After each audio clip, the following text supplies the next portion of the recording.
Hello there. To those of us that all play Genshin, we're very used to a frequent shift of meta. For the most part, every single new region that has come out through the entire history of Genshin has had some major new element or gameplay mechanic introduced to heavily shift up your playstyle. For the longest time, I would have told you it wasn't really necessary to do whatever the new mechanic was. Night Soul has been a little bit of a pain in the ass for the majority of the community, but outside of that, it was really just an additional option that a majority of the players had access to if you wanted to give it a shot. But before we continue, it's time to pay my editors. This time, we're sponsored by LDShop. Look man, I play a lot of gacha games. I know you do too. Things get pretty expensive after a while, so it's nice to be able to get a little bit of a discount here and there, because at the end of the day, every cent saved is a cent earned. And by using LDShop, you'll be saving a lot of cents. LDShop offers up to a 20% discount on all in-game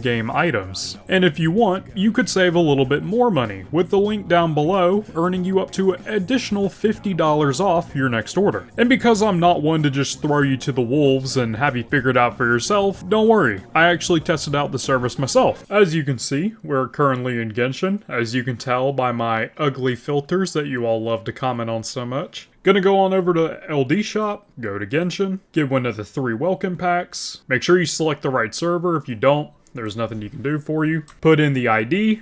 I just copy pasted mine directly from in-game, by the way. You can add me if you want to.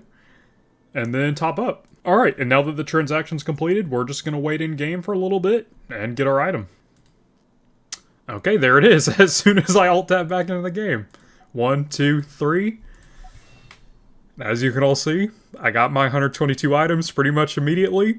And yeah, I mean, that's pretty much it. So there you go. Save yourself some money. Use the link in the description. Really helps support the channel. That all being said, let's get back into the video. For example, the era of Mondstadt was entirely based around crowd control mechanics. Sucrose, Animo Traveler, and Venti excelled in all of the in-game modes. Liyue was what I would like to call the DPS, damage per screenshot era, with characters like Hu Tao, Ganyu, and Zhao being pretty meta for the longest period of time. And while I will admit it's a little bit of a stretch for these two, Inazuma came in swinging with the introduction of energy recharge mechanics and death by 1,000 cuts playstyle with characters like Ayaka, Yoimiya, Ayato, Raiden Shogun, and so on. That all being said, there was only one time throughout all of Genshin's history where the new, fun little gimmick was an entirely new element, and that was the introduction of Dendro in the region of Sumeru. Unlike every other time, where the new mechanic was something inherently delinked from the core systems of the game, Dendro itself was the gimmick of Sumeru, and that's not inherently a problem. New gimmicks from time to time introduce new meta shifts, which makes gameplay a lot more diverse. And because Genshin is a very loose-fitting game, which its elemental system takes priority over anything else, it's pretty easy to make new systems work unless they are inherently locked around other characters who use the same system, looking at you Natlin. But there became a problem. You see, when Sumeru introduced its new element, Dendro, it introduced a wide variety of reactions that essentially put it into a stronghold. If you were going to use the Dendro element, you were going to use an aggravate, a quicken, some sort of single target with the use of Burgeon or maybe even Hyperbloom, and that was pretty much it. And while Dendro isn't the only element in Genshin that really wants to be played with another very specific element, I would argue that's pretty much every element, Dendro inherently was kind of a problem because there weren't that many options when it came out. Upon Dendro's release, the only 2 characters you were able to effectively use were Tighnari, Koli, and unfortunately Dendro Traveler. And while none of these characters are particularly powerful on their own, barring Tighnari and Aggravate teams, we got a little taste of how strong Hyperbloom and Burgeon would be with the use of Dendro Traveler. But as we all know, when a new element or system is introduced to Genshin, it is the main thing that the later patch cycle will build upon. We've seen this happen in Fontaine, where the HP mechanic was introduced in version 1.0 in a very watered down fashion with characters like Lenny. It wouldn't be till far later with the introduction of characters like Wriothesley, Neuvillette, and Farina where players heavily were able to build upon this mechanic. Well, Dendro was unfortunately the same way. Upon its release, there was really not much you could do with it. However, they knew this, and that is why they proceeded to make every single update about the Dendro element, barring one. Throughout the prolonged series of patches that was Sumeru, we only got a couple of characters that did not inherently build upon the building bricks of Dendro. For example, the only characters that came out that did not fuel a Dendro reaction in the entire 3.0 patch cycle were Layla, Wanderer, and Farzan, and I guess Mika if you count that, but in my opinion he's more of a teapot decoration than anything else. We received a series of very powerful characters made to inherently buff powerful reactions, with Nilou being the driver for Bloom, Cyno being the driver for Hyper Bloom, Alhaitham being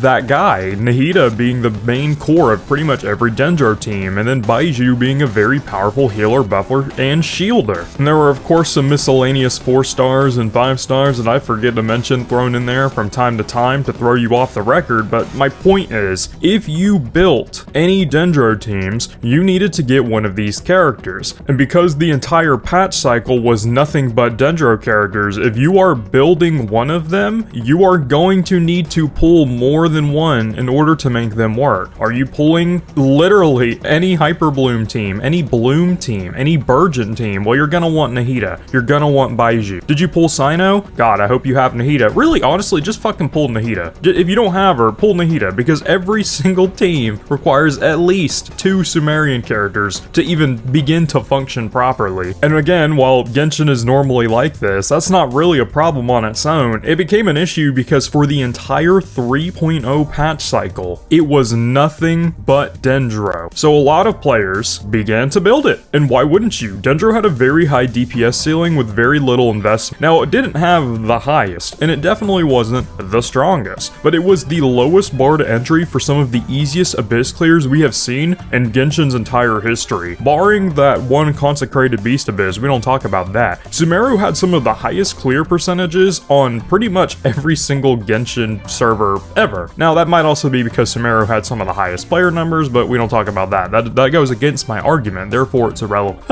Somebody's gonna think I'm being for real. Anyway, the point is, Dendro itself was very, very powerful. I would say even to this day, if you're new to the game and you're trying to get off your feet quickly, I would build a Dendro team. Hell, when I replay through the game, I do a Dendro team. But for people that have been playing the game for the longest, Dendro has gotten old. And what can you really expect when you play this game for as long as I have, and for as long as a majority of the player base has? And if you went through Sumeru, Sumeru was just the region of repetition. People got really sick of it by the end of it. And as it would turn out, if you are spoon-fed Dendro reaction teams for an entire year, you begin to want something different. It goes back to what I said at the beginning of this video, where new features introduced to Genshin help to kinda mitigate the burnout a little bit. You know, you'll experiment with some new teams. We're beginning to see that now with freeze reaction coming back into the meta for the first time since 1.0. But unfortunately, this leaves Dendro in a very interesting spot, because it's the only gimmick of any region that is inherently tied to one of the 7 core elements, and because it was oversaturated for a whole year, it just got forgotten about. Since the end of 3.0, we have gotten a grand total of 2 Dendro characters in the form of Emily and Kanich, and neither one of them really tie into the Dendro reactions that well. Emily and Kanich inherently have burning in their kit, but it's not really because they want to do burning damage, it's more of an enabler to their core DPS. Whereas other Dendro characters wanted to exploit the powerful Dendro reactions in order to produce high damage numbers. At the end of the day, Kanich is just a nuker with a green number, and Emily is just his side piece. Players got sick of using Dendro reactions and didn't really want to do it anymore, and because the gimmick shifted into the HP scaling that we saw with the introduction of Fontaine, it became a lot harder for more Dendro characters to come out. Because if you were to introduce a Dendro character with an HP scaling mechanic, it would be a little hard to get them to function in a base Dendro team. That's not to say Dendro was entirely left in the dust. Farina slots very nicely on a lot of the really strong teams, but it's very obvious that that is more of an afterthought. Dendro has basically not been touched since the end of Sumeru. But I mean, neither was HP scaling, neither was Oshia Numa, neither was the Blood Boil mechanic. Like, these things are inherently tied to the region they came out in. So it was really surprising that the one gimmick reaction that was tied to an entire gimmick region has not really been built upon since its end. And even if it was, would players really want it? Like I said, Sumeru dragged on near the end. A lot of players, especially some of the more,